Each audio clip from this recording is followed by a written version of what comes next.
Okay, let's talk about the top 5 mistakes that are made when most people try to go into a spiritual quest or a spiritual journey to find themselves or to experience personal growth.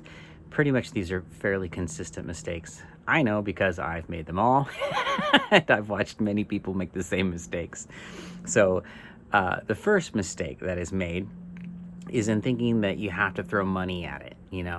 Um, while I'm going to tell you that sometimes things do cost money, and many people who have information who would like to give it to you, they would need to support themselves, so they will have to have a money exchange. And there's nothing wrong with money. There's nothing wrong with paying for a product that helps. I have bought hundreds and hundreds of books, and I paid for them. I gave money for them. I gave money for courses. I gave money for retreats.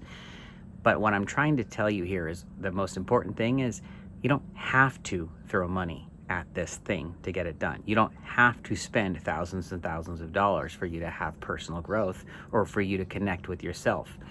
Here's where the problem comes in. You'll have some people who will say, don't waste your money on that stuff. You have all the answers you need inside. Well, that's true.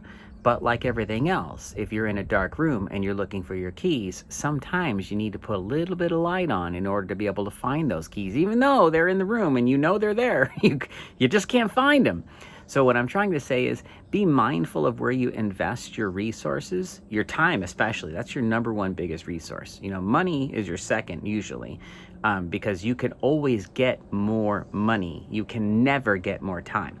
But as far as the money thing is concerned, don't feel like you have to drop thousands and thousands of dollars to have spiritual growth. If someone's telling you that you have to spend money in order to have that, they're lying to you and they're trying to take you from your money. And look, I'm not telling you hoard it or that it's like bad or good. Money is indifferent. It's a tool. But what I am saying is don't fall into the trap of thinking that you have to spend a boatload of money or that you don't have to spend any money in order for you to have growth. You have to have your litmus for whether or not this is right for you be something independent of the financial investment. And I hope that makes a lot of sense to you. So that's number 5.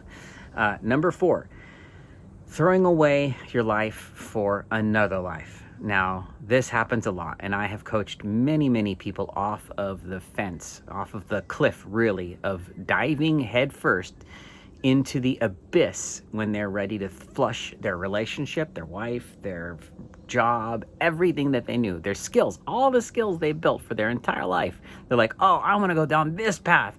Screw all of that stuff. I learned all of these things. I don't need that because now I'm a different person and I'm going to go down this other path that has nothing to do with where I once was. Remember that your life happens to you for a reason. It happens for you. God presented all of these things in your path for you to use as you move to a new path, or maybe as you were to move down the same path, but from a different perspective. So please, please, please be very, very cautious of that reaction to say, I'm throwing all of this away and I'm going to do nothing like I was doing in the past, because that can end up causing a lot of trauma for you in the future or trauma for you in the present. And it will really, let's just say, it would not necessarily end well. I saw many people who left relationships thinking that they just should not be in that relationship anymore because they didn't have an affinity to their partner. Well, that's not really why they ended it. Most of it had to do with their judgment, but that's a different one. So we'll get to that one in a minute. But be very cautious. If anyone's telling you to throw away one life for another, don't listen. You have to do what feels right for you. And sometimes you have to recognize also that sometimes what may feel right has nothing to do with what you actually want. It has to do with your egoic attachment to things. So take your time, go nice and slow, and remember, never toss a lifetime away for another different lifetime. Think about these things. Take some time, okay? It's really important. Number 3, giving away your power. Now, this happens a lot. I say this. I'm wearing this here. This is a crystal. This is a tiger's eye.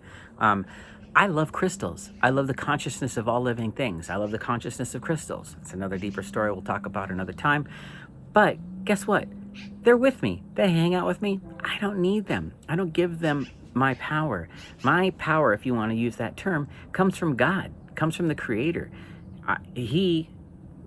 Universe, whatever you want to call the creative force that generated and created this dimension or this planet, depending upon where you're at in your journey, that force is the only thing that we have to honor and recognize as being the absolute, right? Putting your faith or your power into an object or a person, a guru, where that guy's got it. I mean, for God's sakes, not me especially. You know, like there's so many people out there who are professing that they have everything figured out. Dude, I called you guys dude. Nobody has it all figured out. Nobody, you know? I mean, there are like a handful of people on the planet who are truly woke, as they say now, you know? But the rest of us are all kind of flopping around on the beach, you know, fish that flopped out of the water for just a second going, get me back in the water. Get back in the water. It's cool. Stay out. It's fine. You know, the key here is don't give that power to somebody else to tell you what to do, whether it's surrender your life or throw more money at them or whatever it is. You get to make those choices. Another one, really important. Number 2, the judgment trap. It's so easy to literally come from where you were and to judge another for them being either A, where you were, where you are, where you will be, or where you hate that you have been, right? And there's many, many others. Like you can look at the entire 7 Essene Mirrors exercise that we go through in the course, but man, it's deep.